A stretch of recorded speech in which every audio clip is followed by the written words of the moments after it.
नमस्कार, मैं हूं अंकुर और आप देख रहे हैं सत्यहिंदी.com। सत्य हिंदी की खबरें शुरू करें उससे पहले आपको ये बता दें कि सत्य हिंदी का ऐप आ चुका है। उसको डाउनलोड करने के लिए आपको इस वीडियो के डिस्क्रिप्शन में जाना होगा, वहां से आप ऐप डाउनलोड कर सकते हैं। ऐप को आप गूगल प्ले स्टोर से भी डाउनलोड कर सकते हैं।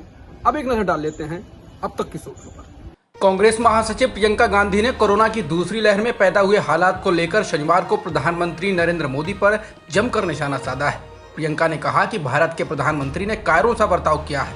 उन्होंने 139 करोड़ लोगों को मझधार में छोड़ देश का भरोसा तोड़ दिया। हिंदुस्तानियों की जिंदगी से ज्यादा उनके लिए राजनीति मायने रखती है, सच्चाई से ज्यादा उनका सरोकार प्रोपेगेंडा है। अब वक्त आ गया है कि हम पूछें। प्रियंका ने कहा कि पूरी दुनिया ने देख लिया कि प्रधानमंत्री मोदी शासन करने में सक्षम नहीं है। प्रियंका गांधी ने कहा कि अगर प्रधानमंत्री कुशल प्रशासक की तरह सामने आते, जैसा कि उनका प्रचार तंत्र उनको दिखाने पर आमादा रहता है, तो वो पहले से अधिक जिम्मेदारी अपने हाथों में लेते। प्रियंका ने कहा कि अगर वो कुशल प्रशासक होते तो वो कोरोना से लड़ाई के लिए बेहतर तरीके ढूंढते, थाली और ताली से कोरोना को हराने की कोशिश नहीं करते। प्रियंका ने कहा कि जब देश को उनकी जरूरत थी तो वो लोगों के साथ नहीं खड़े हुए, बल्कि वो दुबक कर तूफान थम जाने का इंतजार कर रहे थे। प्रियंका गांधी ने कहा कि अगर पीएम मोदी ने देश के लोगों की जान की कीमत अपने प्रचार से अधिक मानी होती तो आज देश कोरोना के टीकों की कमी से नहीं जूझ रहा होता। कांग्रेस नेता दिग्विजय सिंह को उनके कथित ऑडियो को लेकर बीजेपी ने घेर लिया है। बीजेपी ने दावा किया है कि दिग्विजय सिंह ने ट्विटर की क्लब हाउस चैट में एक पाकिस्तानी पत्रकार के सवाल के जवाब में कहा कि कांग्रेस अगर सत्ता में आती है तो वो कश्मीर में अनुच्छेद 370 को लेकर पुनर्विचार करेगी। इस क्लब हाउस की कथित ऑडियो को ट्विटर पर बीजेपी आईटी सेल के प्रमुख अमित मालवीय ने शेयर किया है। मालवीय ने लिखा है कि क्लब हाउस चैट में राहुल गांधी के शीर्ष सहयोगी दिग्विजय सिंह एक पाकिस्तानी पत्रकार से कहते हैं कि अगर कांग्रेस सत्ता में आती है तो वे अनुच्छेद 370 को निरस्त करने के फैसले पर पुनर्विचार करेंगे। सच यही तो पाकिस्तान चाहता है। दिग्विजय सिंह ने अपनी कथित ऑडियो चैट को लेकर इंडिया टुडे से बात करते हुए सफाई में कहा कि हो सकता है कि कुछ नेता करेंगे और विचार के बीच के अंतर को नहीं समझते हों। सिंह ने कहा कि कांग्रेस पार्टी ने संसद में अनुच्छेद 370 को निरस्त करने और इसे हटाने के तरीके का विरोध किया था। उन्होंने कहा कि इस फैसले में इलाके के लोगों को शामिल नहीं किया गया था।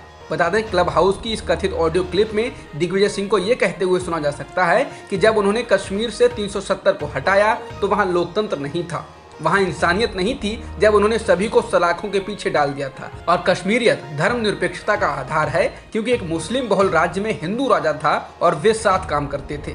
यहाँ तक कि कश्मीर में कश्मीरी पंडितों को नौकरियों में आरक्षण दिया गया था। इसलिए जम्मू कश्मीर में अनुच्छेद 370 को हटाने और इसके राज्य के दर्जे को रद्द करने का निर्णय अत्यंत दुखद निर्णय था। कांग्रेस पार्टी इस मुद्दे पर फिर से विचार करेगी। पंजाब में विधानसभा चुनाव से पहले श्रोमणी अकाली दल ने बड़ा दांव चल दिया है। अकाली दल ने चुनाव के लिए बीएसपी के साथ गठबंधन का ऐलान किया है। 117 सीटों वाली पंजाब विधानसभा में बीएसपी 20 सीटों पर चुनाव लड़ेगी। माना जा रहा है यह कदम पंजाब में दलित समुदाय के वोटों को अपने पाले में लाने के लिए उठाया गया है। भारत में दलितों की सबसे ज्यादा आबादी पंजाब में है और ये 32% के आसपास है। पंजाब में फरवरी 2022 में विधानसभा के चुनाव होने हैं। अकाली दल का बीजेपी के साथ गठबंधन टूट चुका है। ऐसे में उसे एक नए सहयोगी दल की जरूरत थी, जिसकी वह तलाश भी कर रहा था। लक्षद्वीप प्रशासक प्रफुल्ल पटेल को जैविक हथियार बोलने के कारण फिल्म निर्माता आयशा सुल्ताना पर राजद्रोह का केस दर्ज कर लिया गया, लेकिन अब इसके विरोध में 15 बीजेपी नेताओं और कार्यकर्ताओं ने अपना इस्तीफा सौंप दिया है। पार्टी के लक्षद्वीप प्रमुख सी अब्दुल खादर हाजी को 12 नेताओं और कार्यकर्ताओं द्वारा हस्ताक्षरित एक पत्र में कहा गया है कि लक्षद्वीप में भाजपा इस बात से पूरी तरह वाकिफ है कि कैसे वर्तमान प्रशासक पटेल की हरकतें जन विरोधी, लोकतंत्र विरोधी और लोगों के लिए अत्यधिक पीड़ा का कारण है। पत्र में राज्य बीजेपी अध्यक्ष से कहा गया है कि आप ये भी जानते हैं कि लक्षद्वीप के कई भाजपा नेता पहले ही प्रशासक और जिला कलेक्टर के विभिन्न गलत कामों पर बोल चुके हैं। बता दें, सुल्ताना के खिलाफ राजद्रोह की शिकायत बीजेपी के राज्य अध्यक्ष अब्दुल खादर हाजी ने ही कराई है।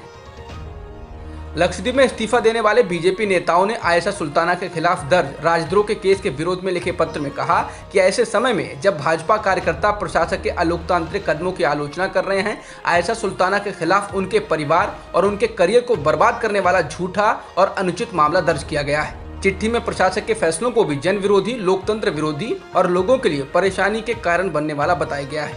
बता दें, एक टीवी डिबेट के दौरान आयशा सुल्ताना ने लक्षद्वीप प्रशासक प्रफुल्ल पटेल को जैविक हथियार कह दिया था और उनको ही लक्षद्वीप में कोरोना फैलाने का दोषी बताया था, जिसके बाद बीजेपी ने उनके खिलाफ राजद्रोह का केस दर्ज करा दिया। मशहूर दार्शनिक व भाषाविद नोम चोम्स्की नोबेल पुरस्कार से सम्मानित लोगों और यूरोपीय संसद के सदस्यों ने भीमा कोरेगांव मामले में जेलों में बंद लोगों को रिहा करने की अपील की है। उन्होंने प्रधानमंत्री नरेंद्र मोदी को लिखी चिट्ठी में गुजारिश की है कि भारतीय जेलों की स्थिति बदहाल है, स्वास्थ्य की देखभाल की उचित व्यवस्था नहीं है, लिहाजा इन लोगों को छोड़ दिया जाए। ये चिट्ठी भारत के मुख्य न्यायाधीश और महाराष्ट्र के मुख्यमंत्री को भी भेजी गई है। इस पर दस्तखत करने वालों में दार्शनिक नोम चोम्स्की, नोबेल पुरस्कार से सम्मानित साहित्यकार वोल सोयिनका के अलावा भी कई मशहूर हस्तियां शामिल हैं। गुजरात के मुख्यमंत्री विजय रूपानी द्वारा पिछले हफ्ते जारी की गई एक रिपोर्ट में राज्य सरकार ने महात्मा गांधी राष्ट्रीय ग्रामीण रोजगार गारंटी अधिनियम यानी मनरेगा की तारीफ की है और लॉकडाउन में गुजरात को वापस लौटने वाले प्रवासी मजदूरों के लिए इस योजना को जीवन रक्षक के रूप में बताया है। रिपोर्ट में मुख्य रूप से दाहोद के आदिवासी जिले के गांव के उदाहरणों का हवाला देते हुए कोरोना के बाद ग्रामीण इलाकों में फिर से हालात बेहतर करने के लिए राज्य सरकार को मनरेगा को लेकर फिर से नई रणनीति बनाने की सलाह भी दी गई है। बता दें, मनरेगा को कांग्रेस के नेतृत्व वाली यूपीए की सरकार ने 2006 में शुरू किया था। हालांकि पीएम मोदी ने इस योजना को कांग्रेस सरकार की विफलता करार दिया था और कहा था कि वो इसका ढिंढोरा पीटते रहेंगे। जम्मू और कश्मीर के बारामूला जिला स्थित सोपोर में हुए बड़े आतंकवादी हमले में 2 पुलिस वालों समेत 4 लोगों की जान चली गई है। बताया गया है कि लश्कर-ए-तैयबा के आतंकवादियों ने बीच बाजार सीआरपीएफ और पुलिस के संयुक्त दस्ते पर हमला बोल दिया, जिसमें 2 पुलिस वालों और 2 नागरिकों की जान चली गई, जबकि 2 अन्य पुलिस वाले जख्मी भी हो गए।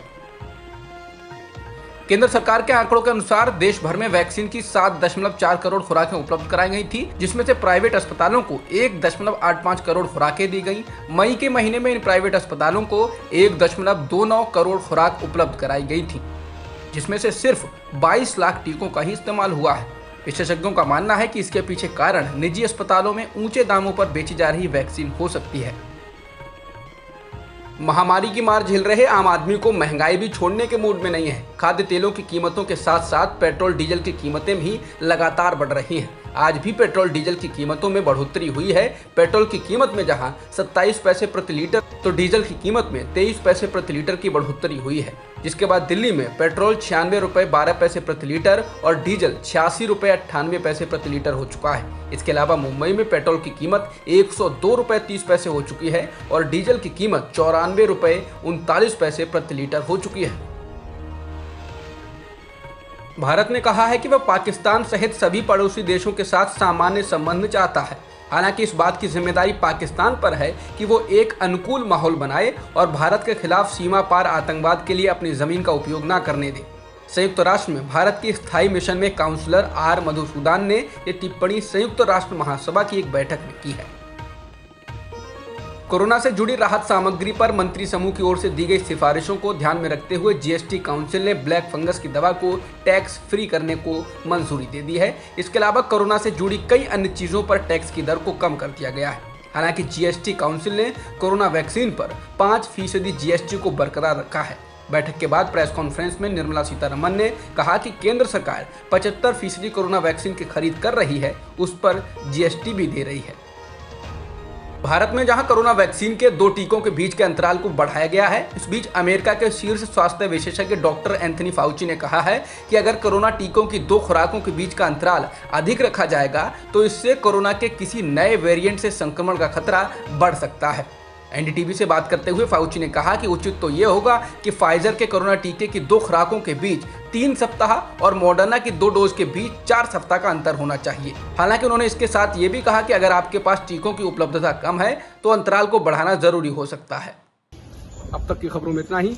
बाकी खबरों के लिए बने रहिए सत्यहिंदी.com के साथ। सत्य हिंदी का ऐप डाउनलोड करें गूगल प्ले स्टोर पर।